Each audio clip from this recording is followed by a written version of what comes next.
দুরূদ শরীফ পড়বেন তো ইনশাআল্লাহ। আমরা না বুঝলে মৌমাছি বুঝছে দুরূদ শরীফের গুণ, মৌমাছি বুঝে, আপনারা বুঝবেন না, আমরা তো চালাক।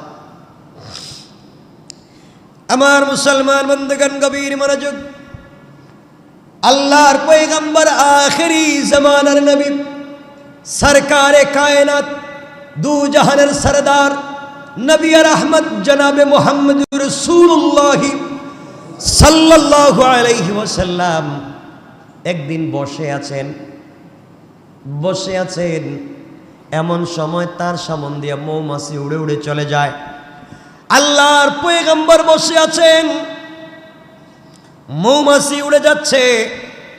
রাসূল পাক সাল্লাল্লাহু আলাইহি ওয়াসাল্লাম মৌমাছির সঙ্গে কথা বলতে চাইলেন, আল্লাহ মৌমাছির জবান খুলে দিলেন। রাসূলের সঙ্গে মৌমাছি কথা বলতে লাগলো। আল্লাহু আকবার। আমার নবী তো এমন ছিলেন যার সঙ্গে ভাগ কথা বলেছে, পাথর কথা বলেছে, গাছ কথা বলেছে, পৃথিবীর বিভিন্ন প্রাণী আমার নবীকে দাঁড়াইয়া দাঁড়াইয়া সালাম দিয়েছে, দুরূদ শরীফ পড়েছে। আল্লাহু আকবার।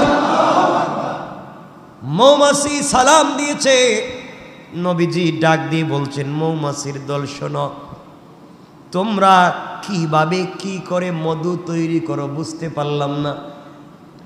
আমি নবীজি বুঝলাম না তোমরা কেমনে মধু তৈরি করো।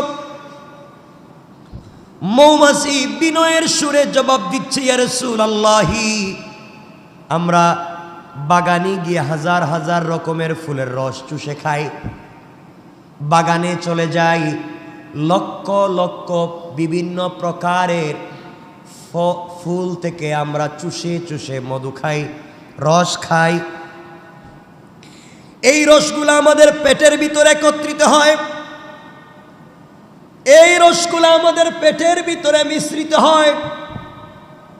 সকল প্রকারের ফলের রস একত্রিত হওয়ার পরে আমরা যখন তা বের করি, অর্থাৎ টয়লেট করে দেই, বের করে ফেলি, তখন তা মিষ্টি মধুতে পরিণত হয়ে যায়।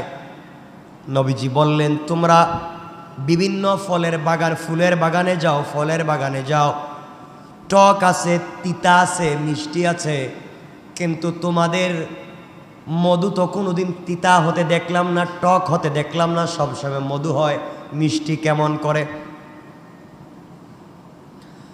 তখন মৌমাছি বলতে লাগলো, ইয়া রাসূলুল্লাহ, আল্লাহ তাআলা আমাদেরকে নির্দেশ করে দিয়েছেন, ওহী করে দিয়েছেন, জানিয়ে দিয়েছেন, পৃথিবীর মৌমাছি তোমরা শোনো, আমি যাকে ভালোবাসি তোমরাও তাকে ভালোবাসা লাগবে।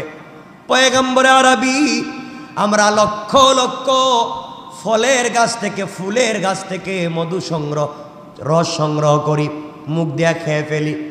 তিতা আছে, মিষ্টি আছে, টক আছে, মুখে নেওয়ার পরে যখন পেটের ভিতরে নিয়ে নেই, তখন আল্লাহ বলেছেন, আল্লাহ বলেছেন আমরা যেন ওই সময় আপনার উপরে দুরূদ শরীফ পড়ি, আমরা আপনার উপরে দুরূদ শরীফ পড়ি। এই দুরূদ শরীফের বরকতে আল্লাহ আমাদের পেটের সবগুলা তিতা টক গুলাকে একত্রিত করে মিষ্টি মধু বানাইয়া দেয়। আল্লাহু আকবার। এই তো হয়ে গেল মধু মিষ্টি। ইয়া রাসূলুল্লাহ, এইভাবে আমরা আপনার উপরে দুরূদ শরীফ পড়বার কারণে আমাদের পেটের তিতা, আমাদের পেটের ত্বক রসগুলো, আমাদের পেটের ভিতরের তিতা, আমাদের পেটের ভিতরের টক রসগুলো মিষ্টি হয়ে যায়। আর এই দুরূদ শরীফ পড়ার কারণে এই মধু সকল রোগের জন্য ঔষধ হয়ে যায়। তাইলে আমরা এখন থেকে দুরূদ শরীফ পড়াই বাদ নাকি বাড়াইয়া দিব ইনশাআল্লাহ? আটে মাঠে ঘাটে দুরূদ শরীফ পড়বো তো ইনশাআল্লাহ।